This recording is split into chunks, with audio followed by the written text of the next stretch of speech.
No time for less. I've laid the plans, now lay the chance here in my hands. Give me one moment in time when I'm more than I thought I could be,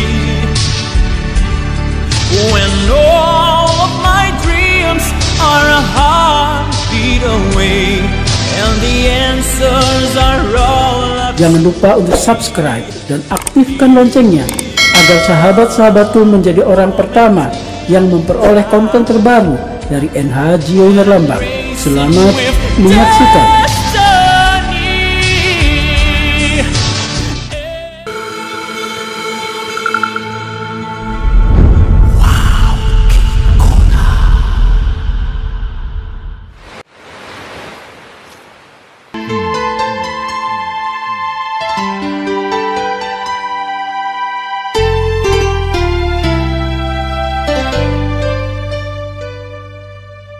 Pertama, menikah luruskan niat. Ini dulu yang pertama. Biasanya anak muda menikah itu membayangkan tempat tidur. Kalau tempat tidur yang kau bayangkan menikah, maka siap-siap kau kecewa. Kenapa? Tidak lama enaknya itu. Mana buktinya? Selesai menikah cuma dibilang bulan madu, tidak dibilang tahun madu. Pendek saja. Maka ketika niatmu salah, maka kau tidak akan mendapat kebahagiaan sampai akhir pernikahan. Kata Nabi, nikahilah seseorang karena 4 hal. 1, karena kecantikannya. Nah, ini yang jomblo-jomblo fisabilillah. Jadi kalau jelek pasti cepat ganti casing. Cantik penting, tapi adik-adik sekalian jangan kau jadikan prioritas. Kenapa? Cantik ada batasnya. Apalagi zaman sekarang, yang kau percaya itu foto. Ada 360 bos. Oh, cantiknya mukanya putih, lehernya hitam. Bisa diedit. Maka banyak kasus-kasus kita baca di medsos. Waktu pacarannya di medsos, cantik-cantik, cakep-cakep fotonya. Begitu ketemuan, hancur mukanya. Yang kedua, kata Nabi, nikahilah dia karena keturunannya. Penting ini lihat keturunannya, tapi tidak boleh menjadi prioritas. Kenapa? Ada orang bapaknya Nabi, anaknya pengkhianat. Nuh alaihissalam. Ada orang bapaknya pengkhianat, anaknya jadi Nabi. Ibrahim alaihissalam. Jadi keturunan penting perhitungan, tapi tidak boleh menjadi prioritas. Yang ketiga kata Nabi, nikahilah dia karena kekayaannya. Penting kita cari duit, orang-orang kaya, tapi tidak boleh menjadi prioritas. Kenapa? Bapaknya kaya, belum tentu bisa diturunkan kepada anaknya. Maka lelaki yang baik, dia berdiri dengan kakinya, dengan kepala tegak, tidak mengharapkan bantuan mertua. Karena kalau kau selalu hidup di tangan mertuamu, maka kau tidak bisa mandiri. Ya. Yang keempat, kata Nabi, nikahilah dia karena agamanya. Agama nomor 4, tapi tidak titik di situ, koma. Kata Nabi, utamakan agamanya, karena dengan agama kau dapat 4-4-nya. Maka kata Nabi, utamakan agamanya. Dia miskin tapi akhlaknya baik, maka dia memperkaya dirinya dengan akhlak. Dia jelek rupanya tapi tutur katanya lembut, perhatiannya baik, maka itu tertutupi jeleknya mukanya dengan kemuliaan akhlaknya. Yang kedua, nasihat buat kita semua ini. Setelah menikah, jangan kau pikir tidak ada masalah. Ini setelah menikah baru kau dapat masalah yang sebenarnya. Demi Allah, tidak ada rumah tangga yang tidak ada masalahnya. Bohong itu kalau ada yang bilang tidak ada masalahnya. Ustadz, ada juga masalahnya. Bohong itu kalau ada yang bilang Ustadz tidak ada masalahnya. Jangankan Ustadz, Nabi saja ada masalahnya. Beliau bukan dibully dalam rumah tangga, diusir dari kampungnya. Siapa yang usir? Pamannya sendiri, Abu Lahab. Beliau pernah dalam sejarah 3 hari 3 malam tidak makan. Itu Nabi. Apalagi kita, manusia akhir zaman. Ada yang bilang sama saya, Ustadz, bahagianya rumah tangganya itu. Kenapa kau tahu? Dia bilang, itu wah, foto-fotonya di Facebook, romantisnya. Saya bilang, sini gua dulu. Dongo itu kalau foto bertengkar, share di Facebooknya. Pasti yang romantis-romantis. Saya diprotes sama temanku. Ustadz, kenapa itu di dompetmu tidak pernah ada fotonya istrimu? Facebookmu tidak ada fotonya istrimu? WhatsAppmu tidak pernah tuh dilihat foto-fotonya? Saya bilang, itu apa? Nah, saya sudah hafal mukanya istriku. Hanya orang yang tidak hafal mukanya istrinya itu yang selalu bawa fotonya. Jadi ibu-ibu kalau selalu disimpan foto di wallpapernya suamimu, hati-hati, barangkali dia lupa mukamu itu. Ya, akan ada masalah. Maka ketika ada masalah, tidak ada pilihan lain. Allah cuma minta dua resep ketika ada masalah. Ista'inu bis-sabri was-salah. Sabar kok, perbaiki salatmu, saya yang selesaikan masalah rumah tanggamu. Itu. Ya, ada masalahmu, jangan kau curhat di Facebook. Sekarang perempuan akhir zaman ada masalahnya langsung update status. Teganian kau. Tidak kusangka kau begitu. Pret. Kenapa berdoa di Facebook? Sibuknya itu Tuhan mau baca Facebookmu. Ya, ketawa anak muda, serius ini.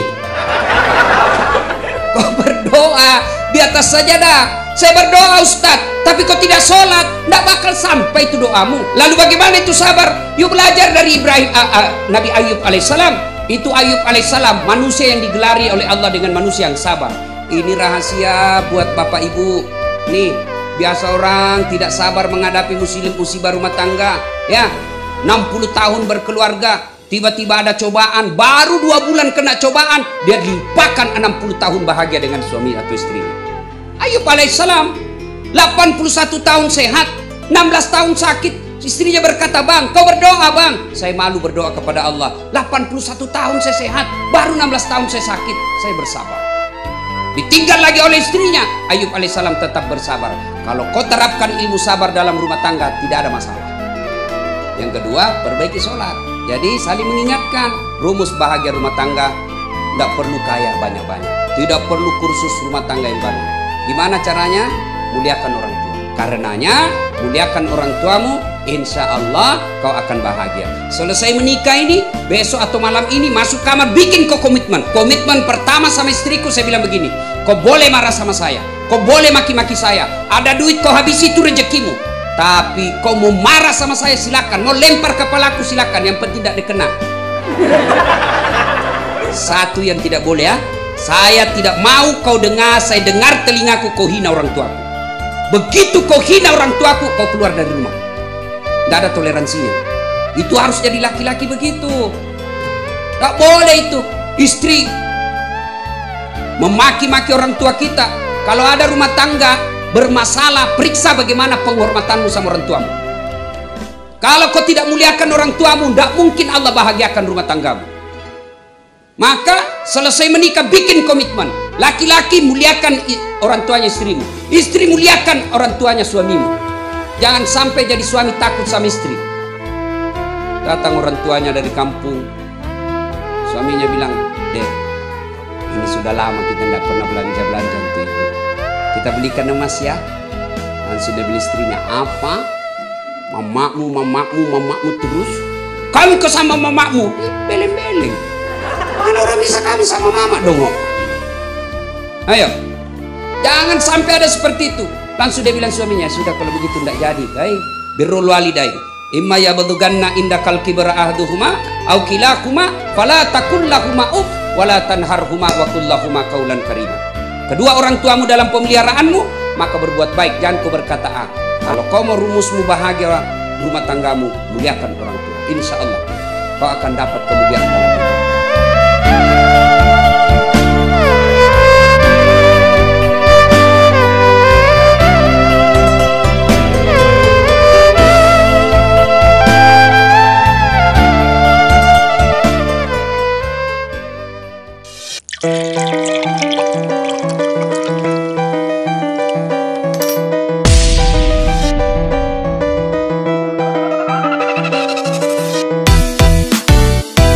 Kalau ku pandang ke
Jangan lupa untuk like dan share serta tulis komentarnya tentang konten ini agar dapat menjadi perbaikan kami di konten berikutnya.